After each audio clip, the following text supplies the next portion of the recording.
Expulsada de sus tierras por un patrón cruel y con 3 hijos que alimentar, Alma creyó que su vida había terminado. No tuvo más opción que refugiarse en el viejo molino abandonado, un lugar que todos en el pueblo temían por una antigua maldición que secaba la tierra. Pero lo que nadie imaginaba era el secreto ancestral que encontraría bajo su suelo podrido, un conocimiento prohibido capaz de devolver la vida o repartir la muerte. Parece una leyenda, pero esta historia ocurrió realmente en los campos de Salta, a principios del siglo pasado, y cambió el destino de todo un pueblo. Si las historias sobre el poder de la justicia a través de la sabiduría ancestral resuenan contigo, suscríbete al canal para que continuemos este viaje juntos. El polvo danzaba en los haces de luz que se filtraban por las rendijas del rancho, iluminando un vacío que iba mucho más allá de la alacena. Alma, con el alma encogida en un nudo de angustia, observaba a sus 3 pequeños hijos, cuyas risas infantiles se habían apagado junto con la vida de su padre. Ya no eran los juegos, sino el murmullo constante del hambre, lo que marcaba el ritmo de sus días. La viudez había caído sobre ella como una tormenta de arena, áspera y cegadora, borrando no solo el rostro amado de su esposo, sino también cualquier rastro de un futuro posible. Cada amanecer era un recordatorio de su absoluta impotencia, una plegaria silenciosa a un cielo que parecía tan sordo y lejano como la justicia de los hombres. La muerte de su esposo no había sido un capricho del destino, sino un accidente brutal en las tierras de la hacienda, una vida entregada a cambio de casi nada. Pero la tragedia no terminó ahí. Dejó una herida abierta y una deuda que crecía como la maleza, asfixiando cualquier brote de esperanza. Esa deuda, garabateada en un papel que ella apenas podía descifrar, se convirtió en el grillete que don Ramiro, el patrón, usaría para despojarla de todo. Alma sentía el peso de esa injusticia como una piedra en el pecho, consciente de que su dolor y su miseria eran apenas una línea sin importancia en los libros de contabilidad de un hombre que no conocía la piedad. Don Ramiro no tardó en presentarse. Su sombra se alargó en la puerta del rancho antes que su voz. Un trueno seco que hizo saltar a los niños. No vino con condolencias, sino con el libro de cuentas en una mano y el látigo de su desprecio en la otra. Le explicó, con la paciencia cruel de quien disfruta desmenuzar la esperanza ajena, que la deuda de su marido ahora era suya. Y como no tenía con qué pagar, pagaría con su sudor. La alternativa era la calle, un destino que para sus hijos sería peor que la muerte. Así, Alma se vio forzada a caminar cada día hacia los campos que le habían arrebatado a su esposo, un fantasma entre los jornaleros, con las manos en la tierra que guardaba sus huesos. Bajo el sol inclemente, el vasto campo de tomates de don Ramiro se extendía como una promesa de riqueza, pero algo andaba mal. Una plaga silenciosa y voraz se arrastraba por los surcos. Las hojas, que debían ser de un verde vibrante, lucían manchas necróticas y se enroscaban sobre sí mismas con una fragilidad mortal. Los frutos, aún pequeños, se arrugaban en el tallo, cubriéndose de una pelusa grisácea antes de caer al suelo como guijarros podridos. Los otros peones murmuraban sobre un castigo divino o una maldición. Don Ramiro, con el rostro avinagrado por la ira, recorría las hileras culpando a todos y a nadie, su impotencia convirtiéndose en una amenaza latente que pesaba sobre los hombros de cada trabajador. Mientras los otros jornaleros se persignaban y hablaban en susurros de malos augurios, Alma observaba en silencio. Sus manos, agrietadas y sucias, conocían la tierra de una forma íntima y dolorosa. Sabía el lenguaje de las hojas, el aroma de la tierra sana y el pulso de la vida que corría por los tallos. Y lo que veía no encajaba.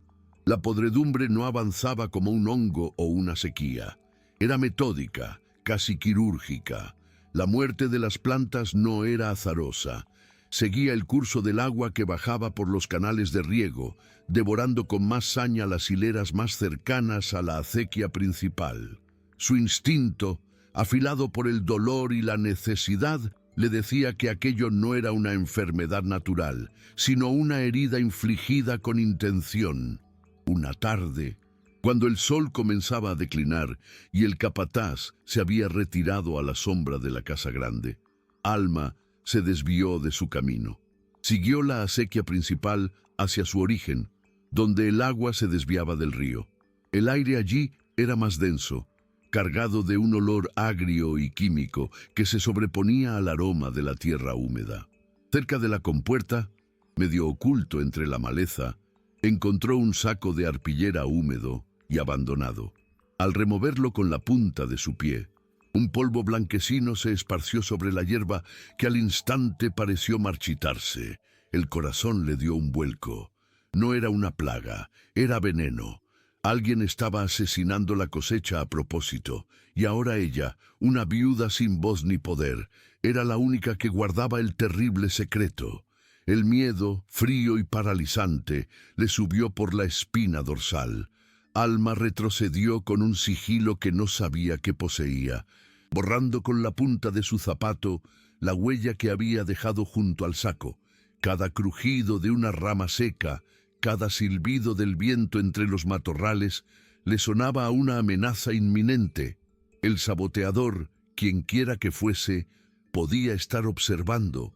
Un peón resentido, un rival de don Ramiro, un fantasma vengativo. No importaba.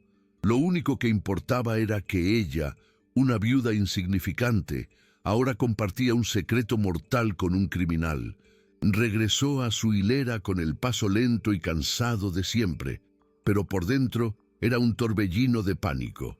Sus manos, que antes solo sentían la textura de la tierra y las plantas, ahora sentían el peso invisible de una prueba que podía costarle la vida. Esa noche, en la penumbra de su rancho, mientras el único sonido era la respiración acompasada de sus hijos dormidos, el miedo de Alma comenzó a transformarse. La visión de sus cuerpos frágiles, acurrucados en el único catre, ancló su pánico y lo convirtió en una resolución de acero. Callar significaba la ruina de todos. Cuando la cosecha se perdiera por completo, don Ramiro se desharía de ellos sin pensarlo dos veces. Hablar, por otro lado, era poner una soga alrededor de su propio cuello. ¿Quién le creería a ella? Don Ramiro podría acusarla a ella misma para tener una cabeza de turco. Su mente recorrió los rostros de los otros peones, sus miradas cargadas de un rencor silencioso, hasta detenerse en Elías, el capataz, un hombre atrapado entre la lealtad al patrón y el desprecio de los jornaleros. No podía simplemente acusar. Tenía que ser más inteligente. Aquel veneno no era solo una amenaza. Era, quizás, la única oportunidad que tendría en su vida para torcer el destino a su favor. La idea germinó en la oscuridad, tan silenciosa y tenaz como una raíz rompiendo la roca. No se enfrentaría al lobo, sino que curaría a las ovejas. Denunciar al saboteador era una tormenta que no podía capear, pero salvar la cosecha era un acto que hablaría por sí mismo. Si lograba revertir el daño, si podía presentarle a don Ramiro no una acusación, sino un milagro, entonces el poder cambiaría de manos. El veneno era la enfermedad, y ella encontraría la cura. Recordó los remedios de sus abuelos, los secretos de la tierra que se pasaban en susurros de generación en generación. Cómo neutralizar la acidez, cómo purificar el agua, cómo revivir una planta al borde de la muerte. Su plan no sería de palabras, sino de tierra y agua. Prepararía un brebaje, una mezcla de ceniza de su propio fogón, cal robada de los sacos de construcción y la savia de ciertas hierbas resistentes que crecían junto al arroyo. Era un plan frágil, nacido de la desesperación y la sabiduría ancestral. Pero era el único que tenía. Antes de que el primer gallo cantara y el cielo del este se tiñera de un gris perla, Alma ya estaba en pie. Se movió como una sombra entre las sombras, con un balde de madera en una mano y el corazón latiéndole en la garganta. No fue hacia la compuerta, un lugar demasiado peligroso, sino a un pequeño cuadro de plantas casi desahuciadas en un extremo olvidado del campo. Allí, con las manos desnudas, como si acariciara a un niño febril, comenzó a tratar la tierra alrededor de los tallos marchitos. Vertió su mezcla cuidadosamente en el surco de riego, permitiendo que el agua la arrastrara hacia las raíces envenenadas. Cada gota era una plegaria, cada puñado de ceniza una ofrenda. Trabajó con una urgencia silenciosa, consciente de que la luz del alba era su enemiga. Cuando terminó, no quedaba rastro de su intervención, solo la tierra ligeramente oscurecida. Regresó a su rancho justo cuando el cielo comenzaba a palidecer, dejando atrás una pequeña parcela de tierra tratada y una apuesta desesperada contra el tiempo. Los días siguientes fueron una tortura de silencio y expectación. El veneno continuaba su marcha fúnebre por el resto de la plantación, y la sombra de la ruina volvía el humor de don Ramiro aún más volátil y peligroso. El capataz Elías no hacía más que gritar órdenes, su propia desesperación convertida en crueldad hacia los peones. Alma trabajaba con la cabeza gacha, cumpliendo sus tareas con una eficiencia mecánica, pero sus ojos se desviaban a cada instante hacia el rincón olvidado donde había depositado su única esperanza. Cada mañana llegaba con el corazón en un puño, temiendo encontrar sus plantas tan muertas como las demás. Por 2 días no hubo cambio alguno. La duda, fría y cortante, comenzó a horadar su resolución. Quizás solo había añadido tierra muerta a la muerte, un remedio de vieja para una herida de cuchillo. Fue al cuarto amanecer cuando lo vio. Allí, en medio de la desolación circundante, una pequeña hoja nueva se había desplegado en una de las plantas tratadas. Era de un verde casi desafiante, un punto de vida vibrante en un lienzo de agonía. Al acercarse, con el disimulo de quien arranca una mala hierba, notó que la pelusa grisácea había retrocedido en varios tallos. Las hojas ya no colgaban lacias, sino que parecían buscar la luz con una fuerza renovada. Una oleada de triunfo y terror la recorrió por igual. No era un milagro divino, era su milagro, nacido de la ceniza y la memoria. La prueba era irrefutable. El veneno podía ser combatido, pero esa verdad, tan pequeña y verde en medio de la podredumbre, era ahora el secreto más peligroso de todos. Una luz que podía guiarla hacia la salvación o atraer sobre ella la atención del depredador. La certeza de su descubrimiento no le trajo alivio, sino una nueva clase de cautela. Ahora, cada movimiento de los otros jornaleros, cada mirada furtiva del capataz, se convertía en una posible pista o una amenaza. El saboteador estaba entre ellos, respirando el mismo aire polvoriento, observando la lenta agonía de la cosecha con una satisfacción oculta. Alma entendió que su plan no podía ser simplemente curar la tierra en secreto. Sería una labor imposible, y si la descubrían, no tendría cómo explicarlo. Tenía que dar un paso al frente, pero no como una acusadora, sino como una sanadora. Esperó, con la paciencia de una araña en su tela, a que la desesperación de don Ramiro alcanzara su punto álgido. El momento exacto en que la arrogancia del patrón se quebrara lo suficiente como para escuchar lo impensable, la palabra de una viuda insignificante. Ese momento llegó una mañana en que el hedor a podredumbre era tan denso que se pegaba al paladar. Don Ramiro, con el rostro desencajado y los ojos inyectados en sangre, pateaba los tallos muertos mientras maldecía su suerte y a sus peones por igual. Fue entonces cuando Alma, dejando caer su azadón con un golpe sordo que silenció los murmullos, caminó hacia él. Los otros trabajadores contuvieron el aliento, esperando la explosión de furia que sin duda la aplastaría. Patrón, dijo ella, con una voz baja pero firme, una voz que parecía venir de las profundidades de la tierra misma. Con su permiso, yo sé cómo curar este mal. Don Ramiro se volvió hacia ella, la incredulidad y el desprecio luchando en su rostro. ¿Tú? ¿Y qué sabes tú que no sepan mis agrónomos, mujer? Alma no se inmutó. No es cosa de libros, patrón. Es un remedio de mis ancestros para cuando la tierra se envenena. Déjeme mostrarle. Deme solo una hilera, la peor de todas. Si para la próxima luna no hay vida nueva, mi vida y la de mis hijos será suya para hacer lo que quiera. La carcajada, seca y cruel, fue la respuesta de don Ramiro. Se extendió por el campo silencioso, haciendo que los peones bajaran aún más la cabeza. «Tú», se burló, acercándose a ella hasta que su sombra la cubrió por completo. «¿Y tú, con tus manos llenas de tierra y tus supersticiones de vieja, crees que puedes lograr lo que el dinero no ha podido comprar?» Pero su mirada recorrió el campo de muerte, un mar de podredumbre que representaba su propia ruina. La desesperación era un ácido que carcomía su orgullo.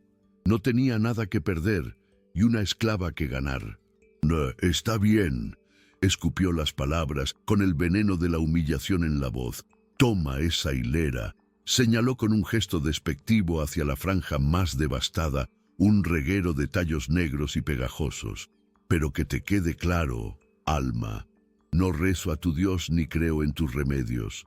Si para la próxima luna esa tierra sigue muerta, tus hijos pagarán la deuda de su padre en el orfanato y tú desearás haberte podrido con mis tomates». Sin una palabra, Alma se dirigió a la hilera sentenciada.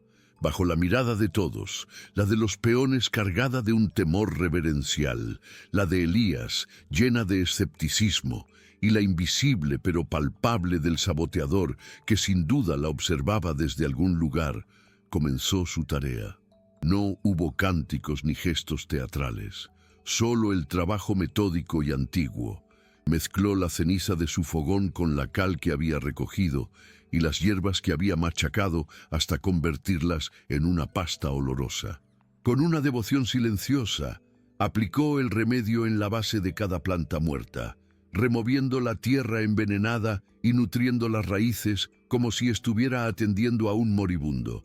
Ya no era una jornalera más, era una curandera, una hechicera o una loca apostando su vida.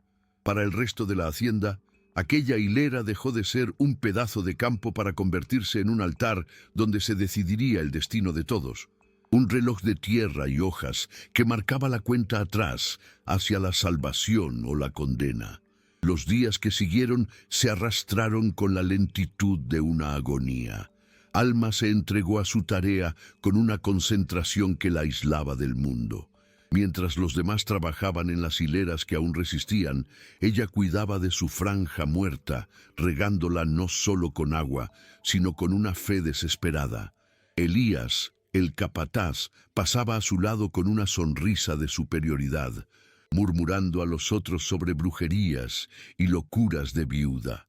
Pero los jornaleros, que al principio la miraban con lástima, comenzaron a observarla con una reverencia temerosa. Dejaban a su lado, como ofrendas anónimas, un trozo de tortilla o un jarro con agua fresca. Alma sabía, sin embargo, que no todas las miradas eran de compasión. Sentía sobre su nuca el peso de una atención distinta, fría y calculadora. Era la mirada del saboteador, que ahora no solo veía morir su obra, sino que la veía a ella, una pieza imprevista en su juego, desafiando el veneno con ceniza y hierbas. Fue un murmullo al principio, una exclamación ahogada de un peón que pasaba cerca. Luego el murmullo se convirtió en un rumor que corrió por los surcos como un reguero de pólvora, hasta que el trabajo se detuvo por completo. En la hilera de Alma, entre los esqueletos negros de los tallos podridos, diminutos brotes de un verde casi violento se abrían paso hacia el sol. No eran muchos, pero estaban allí, innegables, como estrellas en una noche sin luna. Las hojas nuevas se desplegaban con una fuerza insolente. limpias de la pelusa gris de la muerte. La noticia voló hasta la casa grande y pronto la figura imponente de don Ramiro apareció en el horizonte, precedida por un Elías de rostro pálido. El patrón se detuvo frente a la hilera y su sombra proyectándose sobre el milagro incipiente. Se agachó, algo que nadie le había visto hacer jamás, y tocó una de las hojas nuevas con la punta de sus dedos, como si temiera que fuera una ilusión. Cuando se levantó, la burla había desaparecido de su rostro. En su lugar había una expresión de asombro puro que rápidamente se transformó en la luz febril de la avaricia. No miró a Alma como a una salvadora, sino como a una mina de oro recién descubierta. «No te quedes ahí parada como un pasmarote, mujer», ladró don Ramiro, su voz rompiendo el hechizo que se había posado sobre el campo. Su mirada febril recorrió la hilera resucitada y luego se clavó en Alma, no con gratitud, sino con la urgencia de un capataz que ha encontrado una nueva y más eficiente herramienta. «Quiero más de tu brebaje. Lo que sea que hagas, lo harás para todo el campo. Ahora». Se volvió hacia Elías, cuyo rostro era una máscara de incredulidad y resentimiento. «Dale lo que pida, ceniza, hierbas, el mismísimo diablo si lo necesita. Pero vigílala. No quiero que sus secretos salgan de esta hacienda. A partir de hoy, no trabajas en el surco. Alma, trabajas para mí, y tu remedio es mi remedio». No hubo oferta ni negociación. Era una orden. Alma comprendió con una claridad helada que no había ganado su libertad. Simplemente había cambiado una jaula de miseria por una de oro, tan vigilada y frágil como las nuevas hojas que luchaban por vivir. Bajo la supervisión constante de Elías, Alma se convirtió en una prisionera en su propio campo de milagros. Le asignaron una pequeña choza para preparar sus mezclas, y los peones que antes la ignoraban ahora le traían hierbas y cenizas con el sigilo de quien se acerca a un santuario. Pero el respeto de los humildes no la protegía del odio que se gestaba en la sombra. Una noche, al regresar a la choza por un balde olvidado, encontró la puerta entreabierta. Dentro, sobre su mesa de trabajo, alguien había dejado un mensaje inequívoco.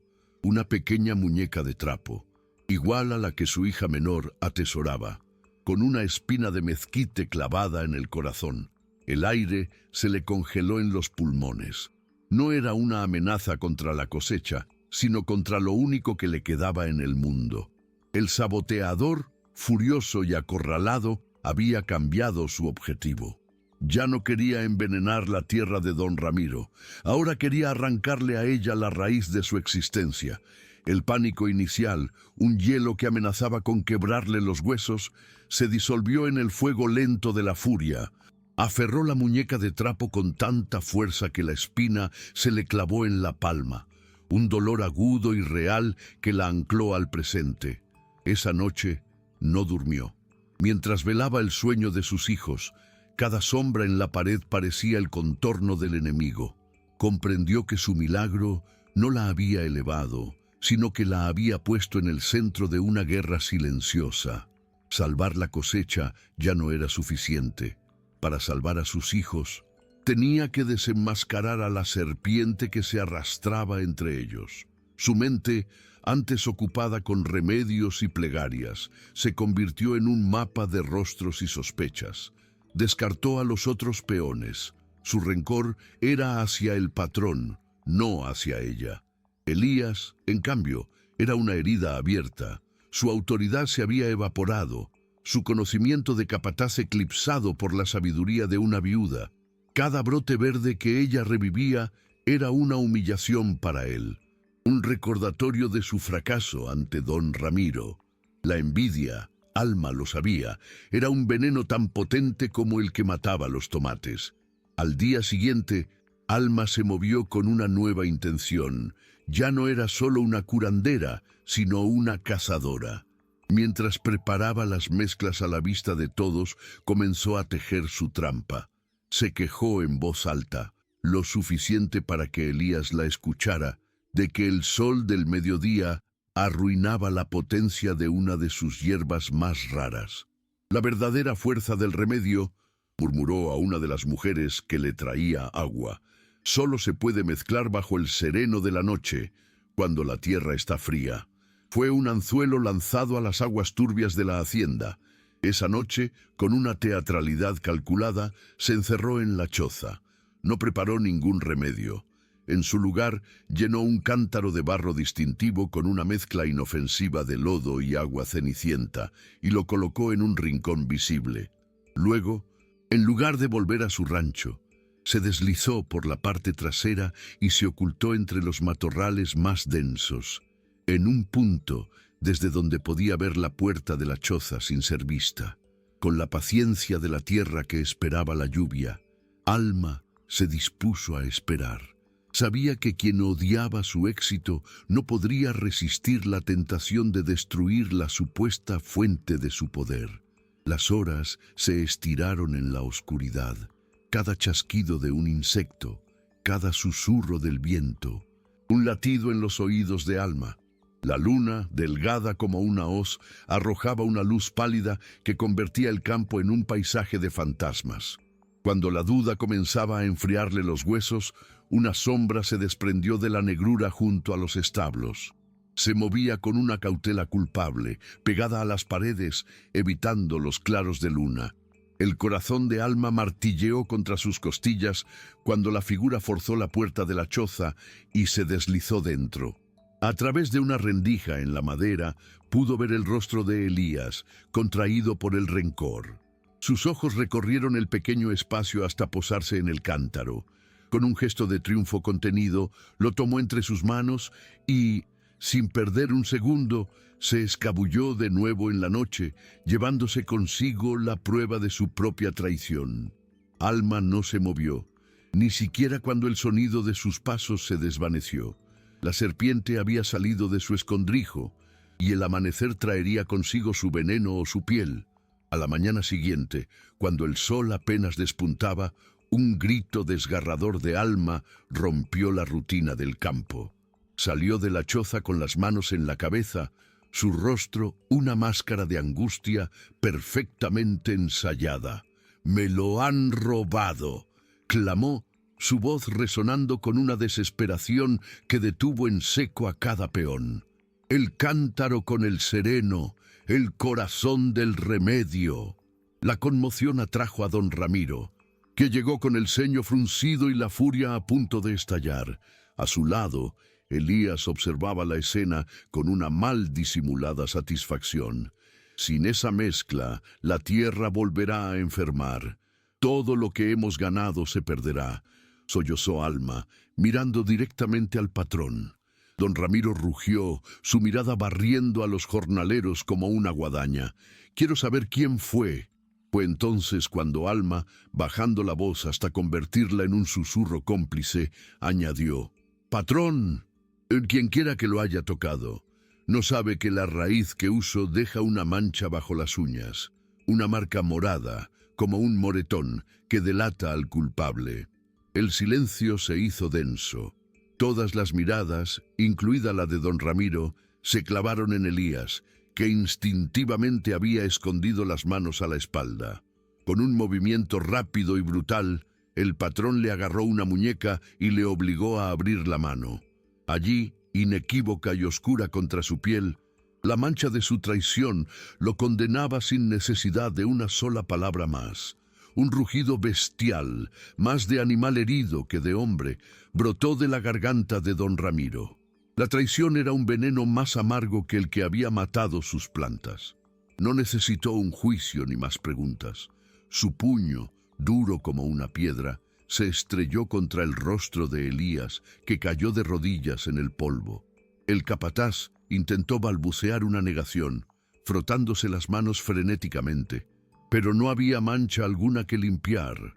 El tinte morado solo existía en la astucia de Alma y en la conciencia culpable de Elías. Bajo la lluvia de golpes del patrón, la verdad se derramó junto con la sangre de su boca rota. La envidia por ver a una simple viuda lograr lo que él no pudo. el miedo a ser reemplazado, el odio por la humillación.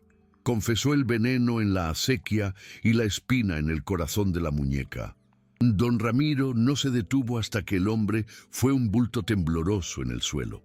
Luego lo agarró por el cuello de la camisa y lo arrastró hacia la casa grande, prometiéndole un destino que haría que los peones tuvieran pesadillas durante años. Cuando el silencio regresó al campo, denso y cargado de miedo, don Ramiro se volvió hacia Alma. El polvo se asentaba a su alrededor como una aureola infernal, pero en su mirada ya no había desprecio, ni siquiera la avaricia febril de antes. Había algo nuevo, algo mucho más peligroso: respeto. Se acercó a ella no como un patrón a una jornalera, sino como un rey a su más astuta estratega.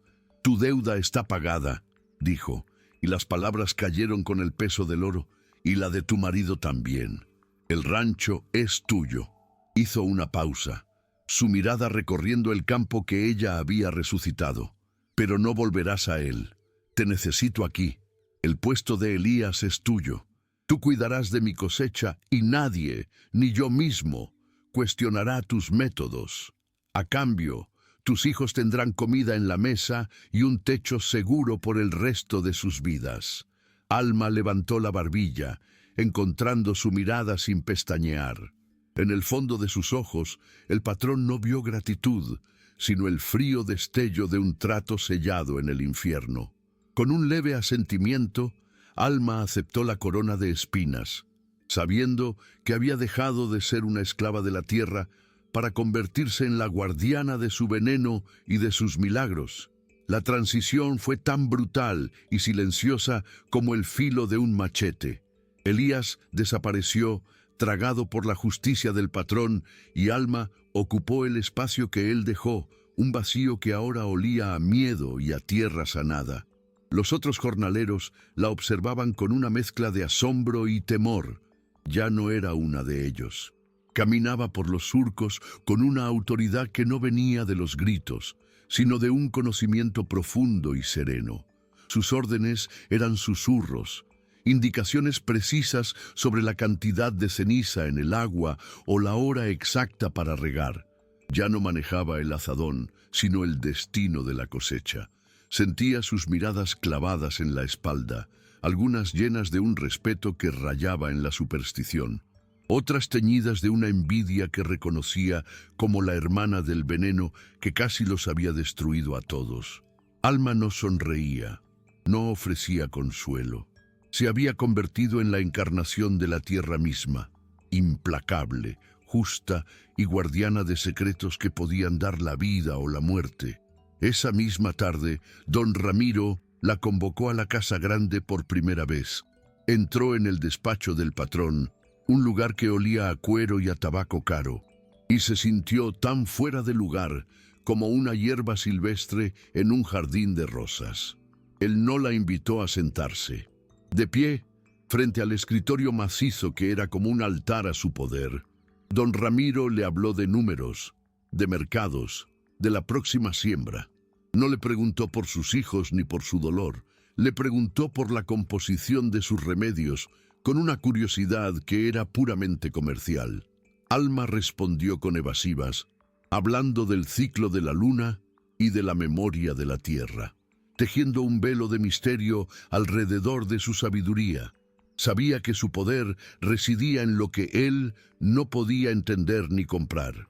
Al final, él le entregó una pequeña bolsa de cuero con monedas. «Para tus gastos», dijo, como si le diera pienso a un animal de pura sangre. Alma aceptó el dinero, sintiendo el frío del metal en su palma. Al salir de la casa y volver al campo, comprendió que el trato no le había devuelto la vida que le habían robado. Le había dado las llaves de la jaula. Ahora era ella quien debía asegurarse de que la cosecha, y con ella la fortuna del patrón, nunca volviera a enfermar. Las semanas se convirtieron en un mes y la cosecha creció con una vitalidad casi antinatural, un verde insolente que era el testamento del poder de Alma. Su vida cambió de ritmo. Sus manos, aunque aún conocían la textura de la tierra, Ya no se rompían con el trabajo forzado. Caminaba por los surcos no como una bestia de carga, sino como una reina en su jardín, observando, diagnosticando, prescribiendo sus remedios con una autoridad silenciosa que nadie se atrevía a cuestionar. Los jornaleros, que antes eran sus iguales en el sufrimiento, ahora bajaban la mirada a su paso, murmurando «Doña Alma», con un respeto que era primo hermano del miedo. Por las noches, en la soledad del rancho que ahora era suyo, contaba las monedas y miraba a sus hijos comer hasta saciarse. Había comprado su seguridad, pero el precio era un aislamiento gélido. Se había convertido en el corazón que mantenía vivo el cuerpo de la hacienda, un corazón que latía en solitario. La prosperidad, sin embargo, era un abono para la codicia de don Ramiro. Un día, el patrón la mandó llamar de nuevo, pero esta vez la recibió en el porche de la casa grande, con un mapa extendido sobre una mesa.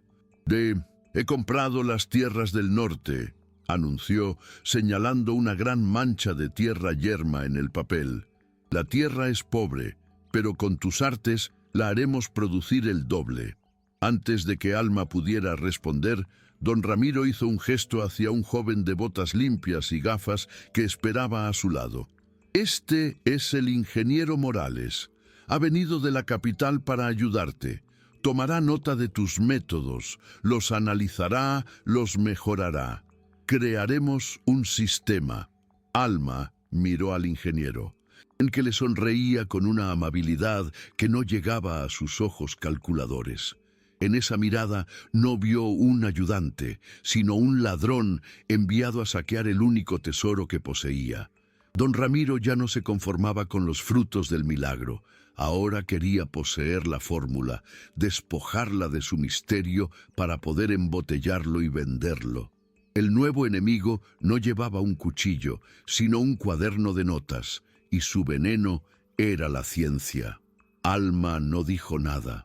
Sostuvo la mirada del ingeniero, una mirada que la desmenuzaba como a un insecto bajo una lente, y luego inclinó la cabeza en un gesto que podía interpretarse como sumisión o como el preludio de una estocada. Los días siguientes se convirtieron en un baile tenso y silencioso. El ingeniero Morales la seguía por los surcos con su libreta en una mano y una batería de pequeños frascos y herramientas en la otra. Cada vez que Alma añadía un puñado de ceniza, él preguntaba por la composición alcalina. Cuando machacaba una hierba, él quería saber su nombre científico. Alma respondía con la misma sabiduría evasiva que había usado con el patrón. «La tierra no entiende de nombres, ingeniero. Entiende de intenciones. Esta ceniza no es solo ceniza, es el recuerdo del fuego que nos dio calor en invierno. Esta hierba no tiene nombre en sus libros, porque solo crece donde pisa el desconsuelo». Morales anotaba furiosamente, su sonrisa amable transformándose en una mueca de frustración contenida. Estaba tratando de encerrar un río en una botella, y Alma era el agua que se le escurría entre los dedos. La paciencia del ingeniero se agotó antes que su tinta. Una tarde, tras una sesión particularmente infructuosa en la que Alma había atribuido la salud de unas plantas a la dirección del viento nocturno, Morales fue directamente a la casa grande. Alma, observando desde la distancia, no necesitó oír las palabras para entender la conversación. Vio los gestos exasperados del ingeniero, las explicaciones técnicas y la creciente impaciencia en el rostro de don Ramiro. Poco después, el patrón la llamó. No la amenazó, pero sus palabras fueron más frías que cualquier látigo. «No te pago para que guardes secretos de bruja, Alma. Te pago por un método. El ingeniero va a tomar muestras de tu tierra, de tus mezclas, de todo, y tú vas a colaborar. O este acuerdo nuestro, tan próspero, puede volverse tan estéril como estas tierras del norte». Alma entendió. La habían despojado de la azada para darle un cetro y ahora venían a quitárselo. Vio al ingeniero regresar al campo, esta vez con una pala pequeña y bolsas de lona. extrayendo trozos de su tierra sanada, pedazos de su milagro, para llevarlos a un laboratorio donde serían torturados hasta confesar sus secretos. La guerra había cambiado de frente. Ya no era contra un hombre, sino contra un mundo que creía que todo, incluso el alma de la tierra, podía ser poseído. Esa misma noche, mientras el ingeniero dormía el sueño de la razón, Alma preparó dos mezclas. Una, la que dejaría a la vista, contenía los elementos básicos que cualquiera podría identificar: ceniza, cal, hierbas comunes. La otra, preparada en la oscuridad de su rancho, llevaba el alma del remedio, la savia de una raíz amarga que solo brotaba tras el primer rocío, molida en un metate que había pertenecido a su abuela y mezclada no solo con agua, sino con el recuerdo de una plegaria. Al día siguiente, cuando Morales llegó con sus bolsas y etiquetas, Alma le entregó con una humildad fingida la mezcla inerte. «Esto es lo que uso, ingeniero», dijo, observando cómo él la embolsaba con un aire de triunfo. Lo vio tomar muestras de la tierra que ella misma había empobrecido sutilmente la noche anterior. Le vio llevarse la cáscara vacía de su secreto, mientras ella guardaba la semilla en el corazón silencioso de su conocimiento. Una semana después, un furioso don Ramiro la hizo llamar al despacho. El ingeniero Morales estaba a su lado, con el rostro pálido de humillación y un fajo de papeles en la mano. «Brujería, esto es lo que es», exclamó el ingeniero, engolpeando los informes del laboratorio. «Los análisis no muestran nada, solo un fertilizante alcalino rudimentario que no justifica esta recuperación. Es imposible». Don Ramiro no miraba los papeles, miraba a Alma. Sus ojos eran dos brasas de frustración y dependencia. «El hombre de ciencia dice que me estás engañando», gruñó. Alma sostuvo su mirada. Su calma era un muro contra el que la furia de él se estrellaba. «Yo no lo engaño, patrón. Engañan a los que creen que la vida se puede escribir en un papel. La tierra está sanando porque la entiendo, no porque la mido». Don Ramiro se pasó una mano por la cara, atrapado entre la lógica que le ofrecía el fracaso y el milagro inexplicable que cubría sus campos de verde. Despidió al ingeniero con un gesto despectivo y cuando se quedó a solas con Alma, su voz fue un susurro áspero. «Sigue con tu brujería, pero que sepas que desde ahora cada hoja de esta hacienda tendrá dos sombras, la tuya y la mía». La partida del ingeniero no trajo consigo la paz, sino una vigilancia más íntima y opresiva. Don Ramiro, despojado de la esperanza de una fórmula que pudiera replicar, se convirtió en la sombra que le había prometido.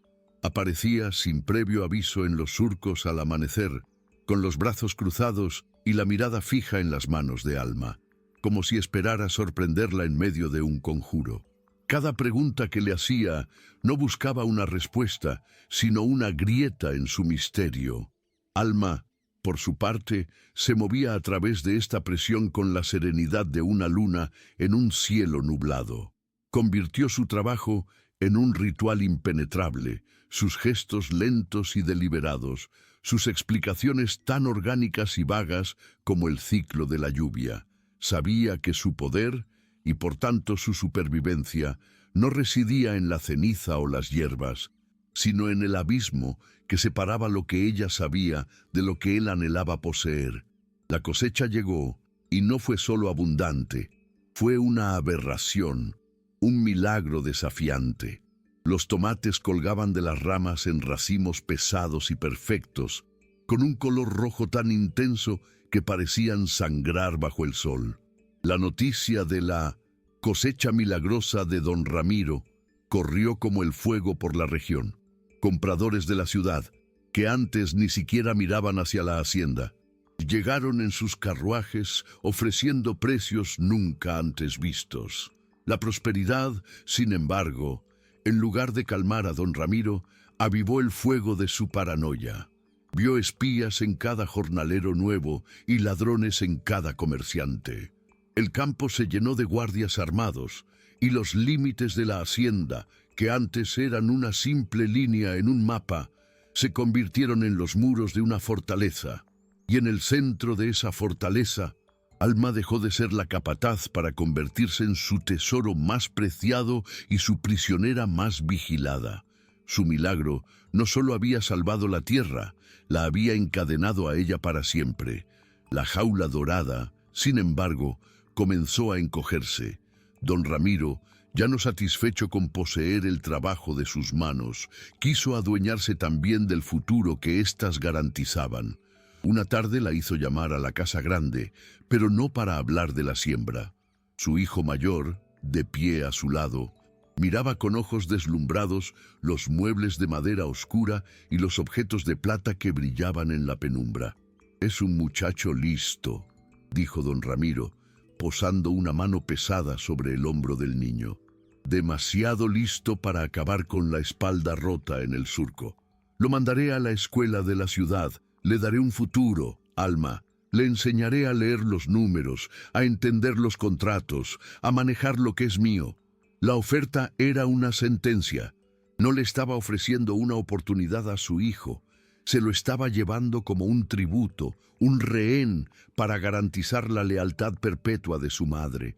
Alma sintió un hielo recorrerle las venas, pero en su rostro solo hubo una máscara de gratitud. Asintió, viendo cómo la primera raíz de su familia era arrancada de su tierra para ser trasplantada en el jardín envenenado del patrón. Aquella noche, mientras observaba a su hijo dormir, la resolución de Alma se endureció hasta convertirse en obsidiana. Había luchado contra la miseria, la injusticia y el veneno, solo para descubrir que la amenaza más peligrosa no era la que mataba el cuerpo, sino la que seducía y corrompía el alma. Entendió que su poder, basado en el misterio y los secretos de la tierra, era una defensa frágil. Mientras don Ramiro controlara el dinero, los mercados y los libros de cuentas, ella y sus hijos seguirían siendo sus posesiones más valiosas. Su plan, hasta entonces centrado en la supervivencia, cambió de rumbo. Ya no bastaba con curar la tierra, tenía que aprender el lenguaje de su enemigo. Tenía que entender los números que tanto fascinaban al patrón, descifrar los contratos que él firmaba con los compradores de la ciudad. La raíz de su poder ya no podía estar solo en las hierbas del campo, sino en las cifras garabateadas en los libros que se guardaban bajo llave en el despacho del patrón. Su siguiente cosecha no sería de tomates, sino de conocimiento, y la sembraría en secreto, con la misma paciencia con la que había esperado a que la vida brotara de la tierra muerta. Comenzó así una doble vida. De día era doña Alma, la capataz silenciosa, cuyo don con la tierra era incuestionable. Sus manos dirigían la vida en los surcos. Sus ojos predecían la sed de las raíces y su voz era la ley que marcaba el ritmo de la hacienda. Pero de noche, cuando la casa grande quedaba sumida en el silencio y las sombras, se convertía en una ladrona. Con el pretexto de revisar las rondas de los guardias, se deslizaba por los pasillos que olían a cera y a poder ajeno, hasta la puerta del despacho. Cada noche, durante los breves minutos en que el guardia hacía su recorrido por el otro extremo de la propiedad, forzaba la cerradura con un alambre que había tardado días en moldear, una habilidad aprendida en una vida donde todo debía ser reparado o forzado para sobrevivir. Dentro, a la luz temblorosa de una vela de sebo, abría el pesado libro de contabilidad. Al principio, las páginas eran un bosque impenetrable de signos y garabatos, un lenguaje tan extraño como el de las estrellas. Su primer maestro fue la memoria. No sabía leer las palabras, pero reconocía las formas. Trazaba con el dedo el nombre de un comprador que había oído mencionar a don Ramiro, asociando el dibujo de las letras con un rostro y una carreta. Contaba los sacos de la cosecha diaria y luego buscaba esa misma cifra en las columnas del libro, aprendiendo a la fuerza el jeroglífico de los números. Noche tras noche, desentrañaba el misterio, conectando el mundo real del sudor y la tierra con el mundo abstracto del papel y la tinta. Aprendió a reconocer la palabra deuda por la forma en que siempre aparecía junto a cifras que disminuían la ganancia final. Descubrió los precios inflados de las semillas que compraba el patrón y los precios miserables a los que vendía la cosecha a intermediarios cuyos nombres se repetían con una familiaridad sospechosa. El libro de cuentas dejó de ser un objeto de poder inalcanzable. Se convirtió en un mapa que le mostraba no solo la riqueza de don Ramiro, sino también sus debilidades y sus engaños. La tierra le había dado el poder de crear y ahora el libro le estaba dando el poder de destruir. El conocimiento que Alma extraía de esas páginas nocturnas comenzó a cambiar la forma en que veía el campo durante el día. Ya no eran solo surcos de tierra, sino líneas en un balance de pérdidas y ganancias. Escuchaba las conversaciones entre don Ramiro y los comerciantes con un nuevo entendimiento, reconociendo en sus palabras las mismas cifras infladas y los acuerdos desventajosos que había descifrado a la luz de la vela. Vio con una claridad brutal cómo el patrón, tan temido y poderoso dentro de los límites de su hacienda, era a su vez un peón en un juego más grande, desangrado lentamente por intermediarios astutos que se aprovechaban de su analfabetismo y su desconfianza hacia todo lo que oliera a la ciudad. Un día, un joven comprador, a quien los otros trataban con desdén, le hizo a don Ramiro una oferta directa por una pequeña parte de la cosecha a un precio superior al que pagaban los habituales. El patrón, fiel a sus viejas alianzas y a su recelo por lo nuevo, estuvo a punto de echarlo. Fue entonces cuando Alma intervino con la humildad de una sierva y la autoridad de un oráculo. «Patrón», dijo en voz baja, «la tierra me ha enseñado a oler la podredumbre no solo en los tallos, sino también en los tratos. El dinero de este hombre huele a limpio, véndale solo lo que cabe en su carreta, la cosecha es grande, y no perdemos nada con ver si su oro brilla como dice». Don Ramiro, atrapado entre su codicia y su suspicacia, accedió a regañadientes, más por probar que la bruja se equivocaba que por fe en su consejo. El resultado fue una bofetada de plata contante y sonante, una ganancia neta casi un tercio superior a la que obtenía de sus socios de siempre. La mirada que el patrón le dirigió a Alma esa tarde fue distinta a todas las anteriores. Ya no la veía como una hechicera que hablaba con las plantas, sino como un talismán viviente, un amuleto para su fortuna. A partir de ese día, ninguna decisión comercial se tomó sin antes consultarla. Disfrazaba sus preguntas como quien busca un augurio. «¿Qué te dice el viento sobre los hombres del sur, Alma? ¿La luna está buena para cerrar tratos esta semana?» Y Alma respondía en su propio lenguaje, traduciendo los números del libro a metáforas de siembras y cosechas, guiando la mano del patrón para que firmara los contratos que los fortalecían y descartara a los parásitos que lo debilitaban. Había encontrado una nueva forma de veneno y un nuevo antídoto. Ahora, con el mismo sigilo con que curaba la tierra, comenzaba a sanar las cuentas, arrancando las malas hierbas de la codicia ajena para fortalecer la única raíz que le importaba, la de su propia libertad. El éxito se convirtió en la nueva normalidad, una marea de prosperidad que ahogó los viejos miedos y sembró nuevas tensiones. Bajo la guía velada de Alma, la hacienda se transformó. Las viejas alianzas de don Ramiro, basadas en compadrazgos y pequeños engaños, se marchitaron como las plantas envenenadas de antaño. Ahora llegaban hombres de negocios con contratos limpios y ofertas que duplicaban las ganancias, todos señalados por el dedo infalible de la capataz. Don Ramiro nadaba en una riqueza que nunca había imaginado, pero se sentía más prisionero que nunca. Cada noche intentaba desentrañar la lógica de Alma, presentándole escenarios, preguntándole por qué un comprador era tierra fértil y otro sequía segura. Y ella, con la paciencia de una montaña, le respondía con parábolas sobre la rotación de los cultivos y la salud de las raíces, ocultando el frío lenguaje de los márgenes de beneficio y los plazos de pago que devoraba en secreto. Así se convirtió en la suma sacerdotisa de su fortuna, una figura intocable cuya mente albergaba el verdadero mapa de su imperio, un mapa que él, el supuesto rey, era incapaz de leer.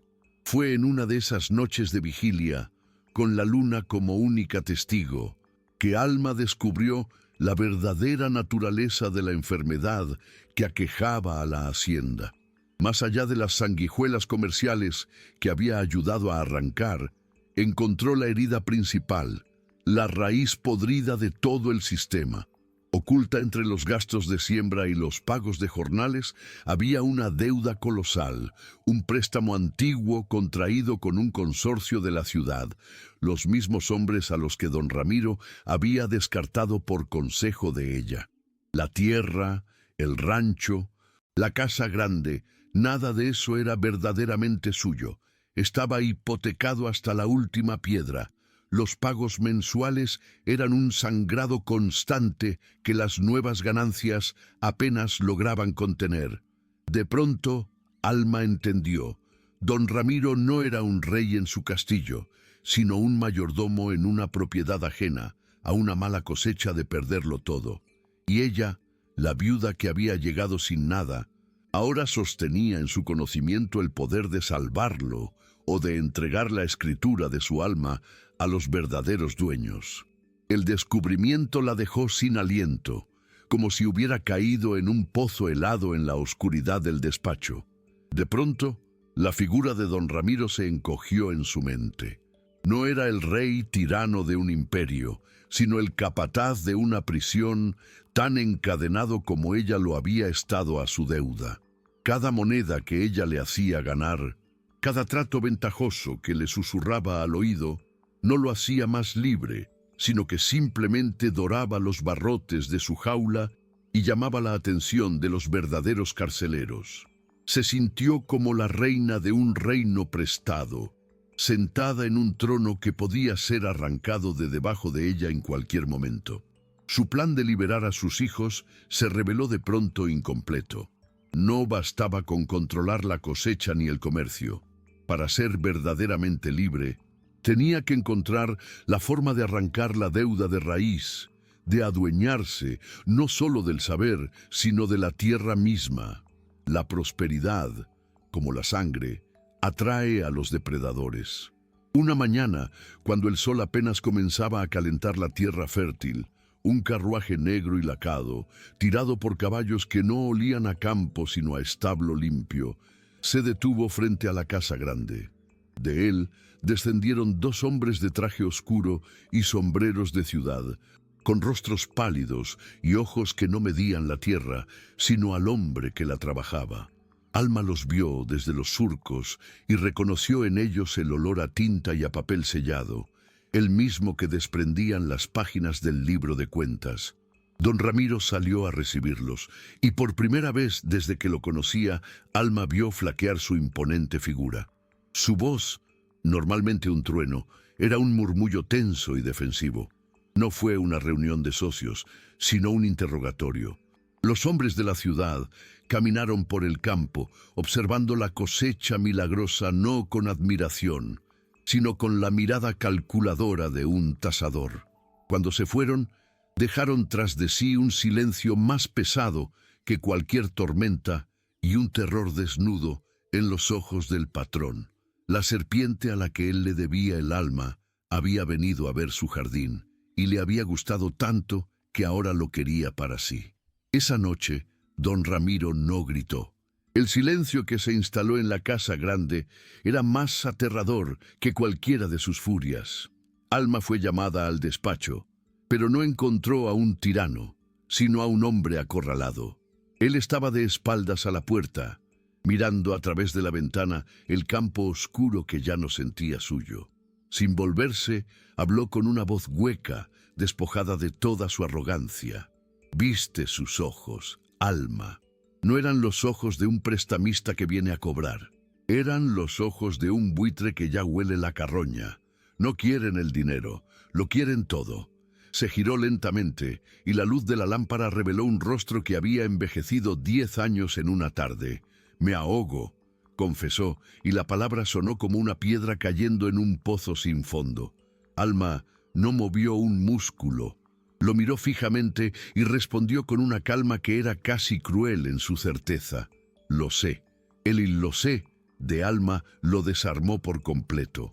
Don Ramiro se derrumbó en su sillón, el gran trono de su poder ahora reducido a un simple mueble.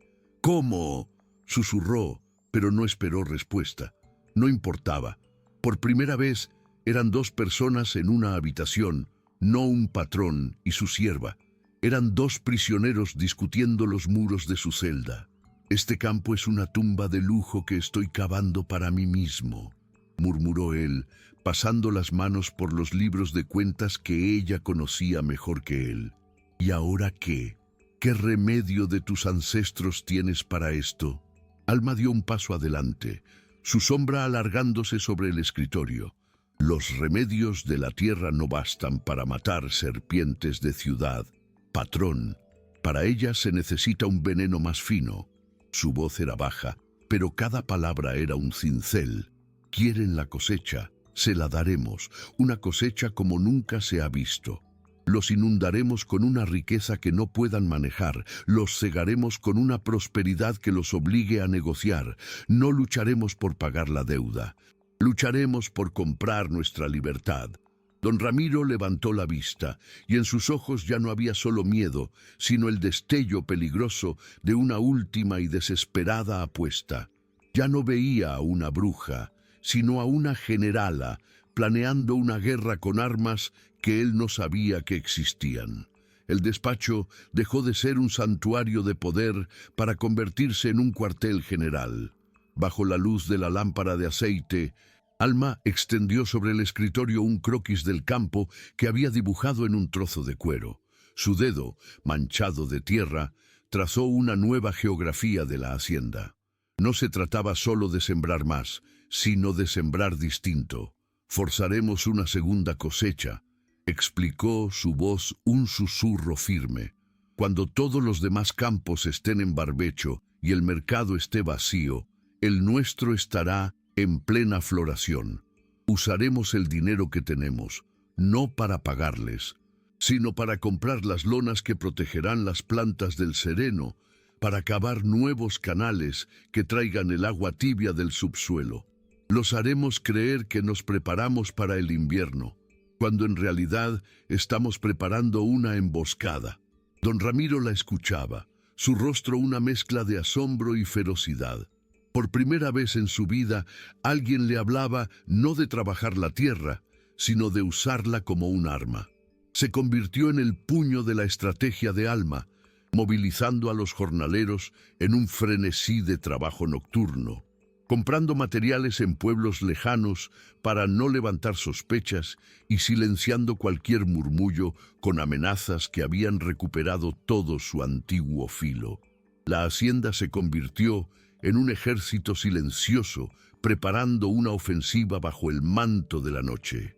Noche tras noche, su alianza se forjaba sobre las páginas del libro de contabilidad. No eran patrón y sierva, sino 2 depredadores que habían aprendido a cazar juntos. Él aportaba su conocimiento brutal del mundo de los hombres, a quién sobornar, a quién amenazar, cómo mover el dinero sin dejar rastro. Ella aportaba su genio silencioso, su capacidad para leer las debilidades del enemigo en las columnas de números. «No basta con inundarlos de tomates, patrón», dijo una noche, señalando los nombres repetidos de los intermediarios. «Son sus perros de presa. Controlan el transporte, fijan el precio. Si les entregamos nuestra cosecha, ellos se quedarán con el botín y nos dejarán con la deuda». Trazó un plan audaz. Comprarían sus propias carretas, Establecerían una ruta comercial directa a los mercados de la capital, saltándose a los esbirros del consorcio. Era un veneno financiero, una forma de cortar la yugular de sus enemigos antes de que supieran que estaban sangrando. Don Ramiro, revitalizado por la audacia del plan, se movió con la rapidez de una serpiente. Invirtió las ganancias de la última cosecha no en lujos, sino en mulas fuertes, en carretas robustas y en el oro necesario para comprar el silencio de los guardias de los caminos. Alma lo observaba, consciente de que para sanar la herida de su propia vida, estaba aprendiendo a envenenar el mundo que la rodeaba con la misma precisión metódica con la que una vez había curado la tierra. El invierno llegó a la región como un sudario, cubriendo los campos vecinos de escarcha y silencio. Pero en la hacienda de don Ramiro, la noche era un hervidero de actividad febril. Bajo la luz danzante de cientos de antorchas que convertían los surcos en ríos de fuego y sombra, un ejército de jornaleros trabajaba con una urgencia silenciosa. Movían la tierra, extendían las lonas protectoras y dirigían el agua tibia de los nuevos pozos con la precisión de una conspiración. Don Ramiro ya no era un patrón, sino un general en el campo de batalla, su voz un látigo que infundía miedo y propósito a partes iguales. Pero sus ojos, al final de cada orden, buscaban la figura de Alma. Ella se movía entre las hileras no como una capataz, sino como el espíritu mismo de la tierra, sus manos leyendo la fiebre de las raíces, sus susurros corrigiendo el flujo del agua, los peones atrapados entre el terror al patrón y una devoción supersticiosa por la hechicera, trabajaban como si sus propias almas dependieran de cada brote. Estaban construyendo un milagro imposible, un jardín en medio de la muerte, un desafío a Dios y a las leyes de los hombres. Y la cosecha brotó, no como un regalo de la naturaleza, sino como una erupción violenta de vida. En la desolación del invierno, el campo de don Ramiro era una mancha de un verde y un rojo tan intensos que herían la vista. Los tomates, redondos y pesados, colgaban de las plantas como joyas de sangre. Eran una fortuna, un arma, una aberración. El día en que la primera de las carretas, cargada hasta los topes con el botín escarlata, se dispuso a partir hacia la capital, un jinete solitario apareció en la colina que dominaba el camino. No pertenecía a la región, su caballo era demasiado fino, su ropa demasiado oscura. Se detuvo, una silueta negra contra el cielo gris, y observó la escena durante un largo minuto. Luego, sin una palabra, se dio la vuelta y desapareció. No había sido una amenaza, sino un reconocimiento. El enemigo sabía. La emboscada ya no era un secreto. Don Ramiro miró a Alma, su mano instintivamente buscando la culata del revólver que llevaba al cinto. Ella simplemente asintió, una calma helada en sus ojos. La guerra no se ganaría con pólvora, sino con el peso del oro que iba en esa carreta, y la primera batalla acababa de empezar. Las carretas no viajaron solas. Con cada una iba un puñado de los hombres más leales de don Ramiro, hombres que le debían la vida o le temían más que a la muerte.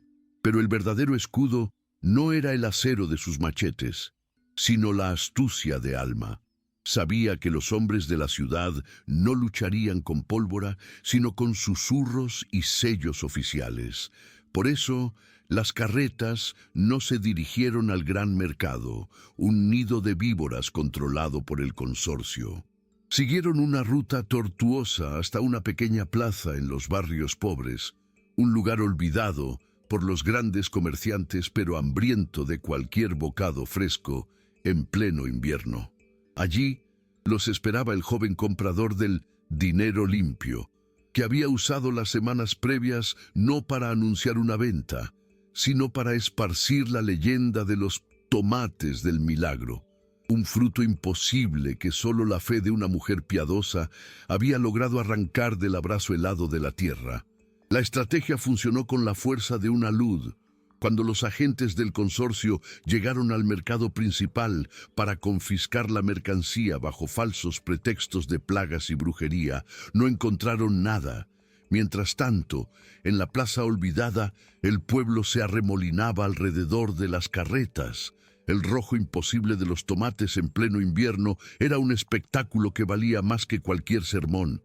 La gente no compraba solo comida, compraba un trozo de asombro, una prueba de que incluso en la estación más oscura, la vida podía encontrar una forma de estallar. El dinero, monedas de cobre, plata y hasta algún oro de pequeños tenderos fluyó como un río, llenando los cofres de don Ramiro con una ganancia pura y desafiante. Cuando la noticia de la humillación llegó a oídos del consorcio, la respuesta no se hizo esperar.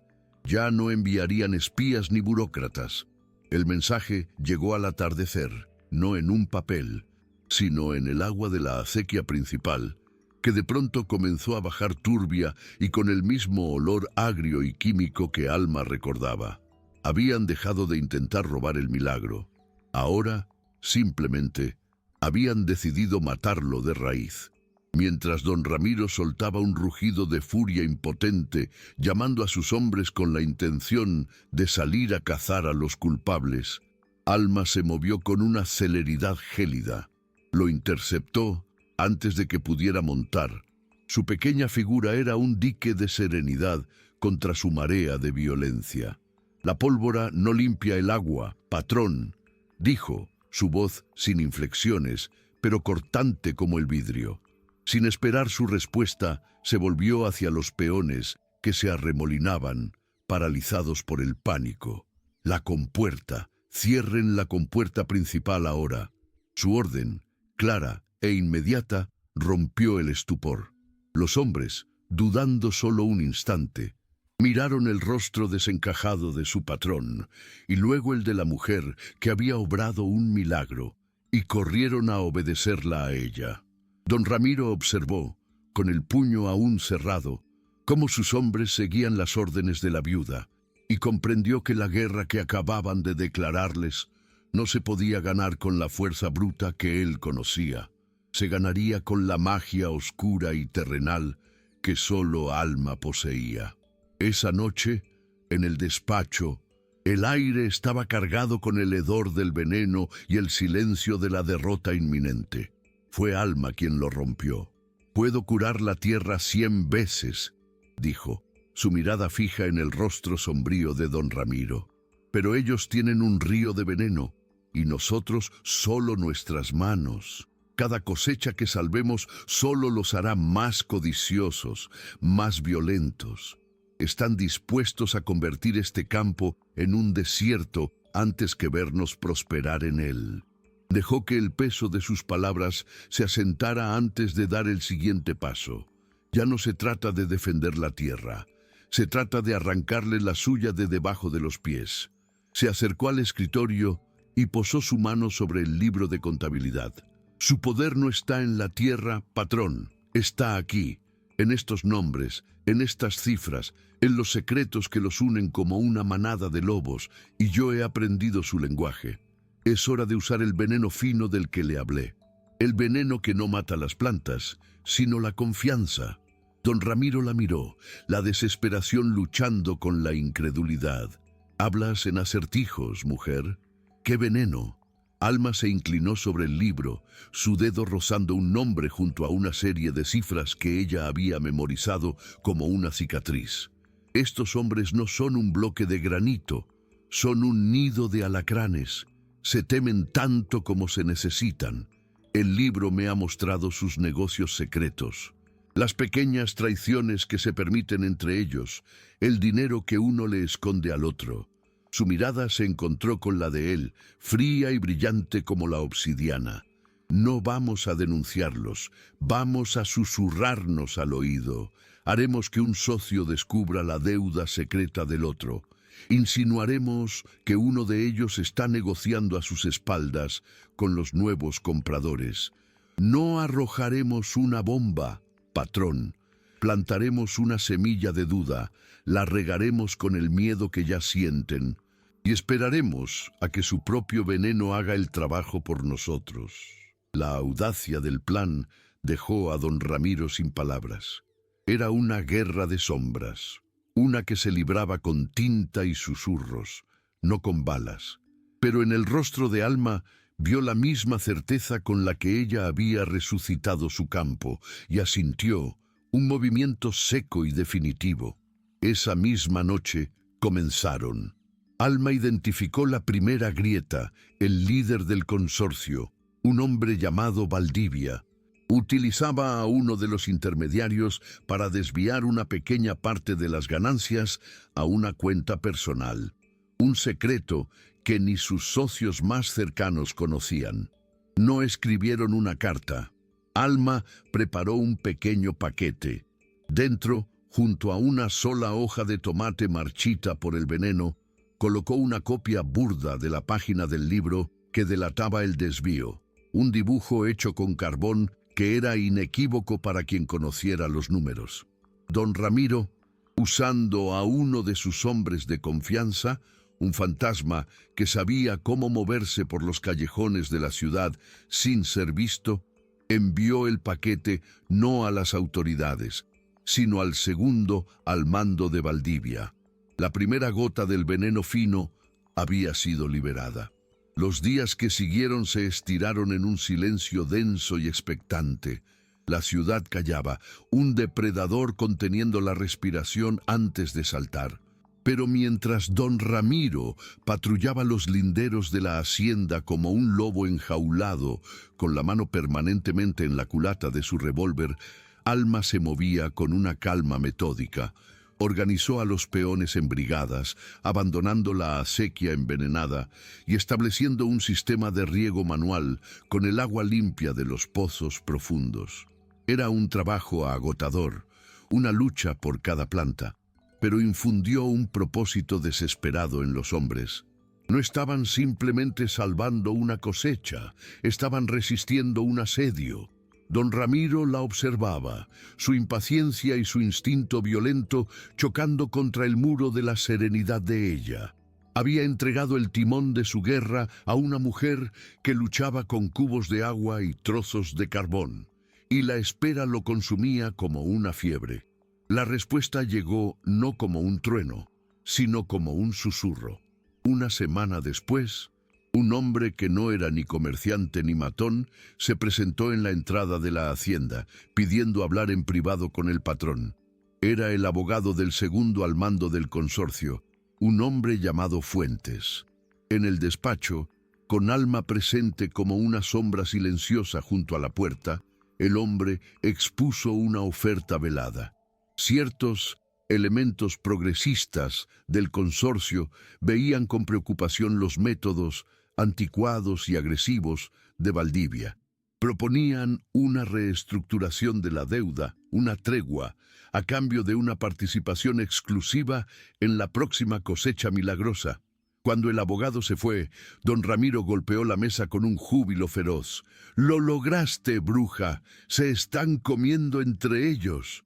Pero Alma no sonrió, se acercó a la ventana y miró el campo que luchaba por vivir. «Esto no es una victoria, patrón», dijo en voz baja. «Es la primera convulsión, la fiebre apenas comienza. Un animal herido es más peligroso que uno sano.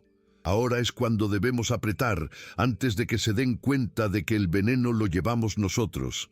Su siguiente movimiento fue tan sutil y letal como el veneno de una araña. No respondieron a la oferta de Fuentes. En su lugar, Alma dictó el contenido de un segundo mensaje, uno dirigido directamente al temido Valdivia. En él, con una caligrafía torpe que imitaba la de un peón mal pagado, insinuaban que un socio ambicioso estaba negociando en secreto la venta de toda la cosecha de invierno, planeando usar las ganancias para comprar la participación de los demás a un precio de saldo una vez que la crisis los debilitara. No dieron nombres, pero incluyeron un detalle que solo Fuentes podía conocer de su reunión secreta: la propuesta de usar las tierras del norte como garantía. Era un anzuelo envenenado, diseñado no para ser creído del todo, sino para que la paranoia de Valdivia conectara los puntos y viera la mano de su segundo al mando en la traición. Don Ramiro, con un brillo depredador en los ojos, despachó a su mensajero esa misma noche, sintiendo por primera vez el placer de una cacería en la que el arma no era el plomo, sino el miedo. La explosión no tardó en llegar. Las noticias que traían los pocos viajeros de la capital eran fragmentarias pero inequívocas, como los restos de una batalla lejana. Se hablaba de una ruptura violenta en el consorcio. Valdivia había acusado públicamente a Fuentes de traición, y la guerra interna había paralizado sus operaciones. Los préstamos se congelaron, los socios menores huyeron como ratas de un barco que se hunde, y su red de intermediarios, sin un liderazgo claro, se sumió en el caos. Mientras la ciudad ardía en un infierno de acusaciones y ruina financiera, la hacienda se convirtió en un santuario de trabajo febril. El veneno en la acequia cesó, pues los lobos estaban demasiado ocupados devorándose entre sí como para preocuparse por las ovejas. Bajo la dirección de Alma, los peones lograron salvar el corazón de la cosecha. Cada tomate que maduraba era un testamento de su resistencia, un rubí cultivado a la sombra de una guerra que ellos mismos habían desatado. Por primera vez, el aire de la hacienda no olía a miedo, sino a la calma tensa que precede al golpe de gracia. El golpe de gracia se planeó en el silencio del despacho, sobre las cenizas aún calientes del imperio enemigo. «La serpiente se está comiendo la cola, patrón», dijo Alma, su voz tan tranquila como la tierra después de una tormenta. «Pero hasta que no le cortemos la cabeza, seguirá siendo venenosa. Mientras esta deuda exista», su dedo señaló la cifra final en el libro, «pueden volver. Pero ahora mismo, este papel no es un arma para ellos, es una carga. Necesitan dinero en efectivo para su guerra, no una promesa de pago». Don Ramiro la observó, con el rostro iluminado por la lámpara. «Entonces, no pagaremos la deuda», concluyó ella, cada sílaba cayendo como una semilla en tierra fértil. «La compraremos, con el oro de nuestra cosecha imposible, les ofreceremos comprarles nuestra propia cadena, y una vez que sea nuestra, la fundiremos para siempre». En el rostro del patrón no hubo sorpresa, sino una sonrisa lenta y depredadora. Era el gesto de un viejo lobo que acababa de ver a un cachorro inventar una forma de cazar que él nunca había imaginado. La ejecución fue tan silenciosa como el plan. Don Ramiro mandó llamar al joven comprador del dinero limpio, quien llegó a la hacienda bajo el amparo de la noche.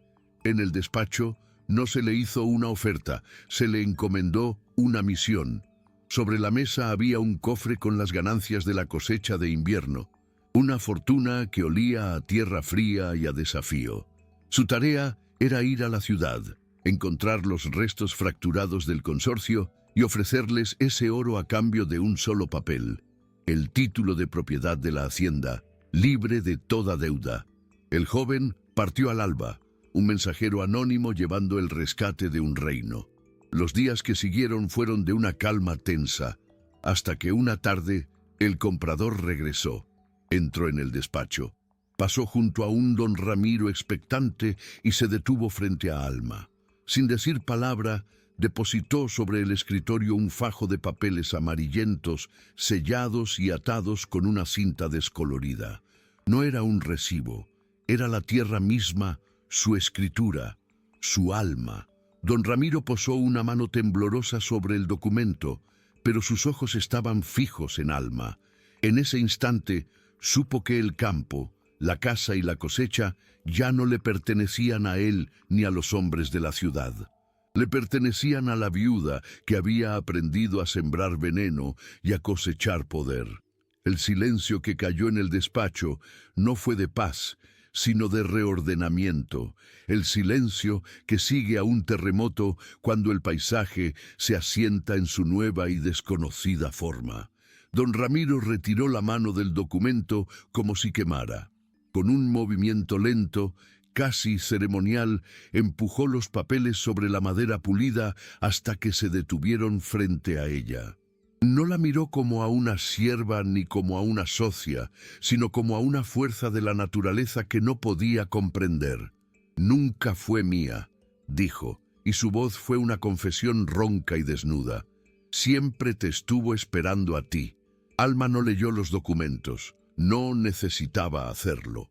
Colocó su palma sobre ellos, sintiendo no el pergamino, sino el latido profundo de la tierra que ahora respondía a su nombre.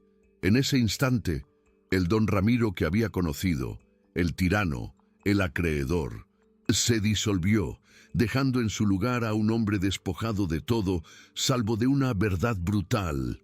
Era un extranjero en su propio reino, y ella era la reina que había brotado de la tierra para reclamarlo. La historia de Alma nos enseña que la hacienda no cambió de nombre, pero cambió de alma. Don Ramiro seguía siendo la voz de trueno que impartía las órdenes, el puño de hierro que mantenía a raya a los forasteros y a los holgazanes. Pero ahora, antes de que el trueno sonara, había un susurro. Todos veían cómo el patrón buscaba a Alma, no en su despacho, sino entre los surcos, y le hablaba en voz baja, con la deferencia de un general consultando a su oráculo antes de la batalla. Ella no gobernaba desde un trono, sino desde la tierra misma. Su palabra suave y precisa decidía qué campo se sembraba, qué comprador era bienvenido y qué deuda se pagaba. Sus hijos comían pan caliente cada día y dormían bajo un techo que ninguna deuda podía arrancarles. Pero su madre se había convertido en una figura lejana, tan esencial e impersonal como el sol o la lluvia. Había llegado a esa hacienda como una esclava de la tierra que se había tragado a su hombre. Ahora la tierra, con sus secretos, sus venenos y sus milagros, le pertenecía. No la había conquistado, la había encarnado, convirtiéndose en la guardiana solitaria de un reino ganado, no con sangre, sino con la sabiduría amarga de una raíz que había aprendido a florecer en el infierno. Si este mensaje tocó tu corazón, suscríbete y comparte para que más personas descubran el verdadero valor de la justicia a través de la sabiduría ancestral.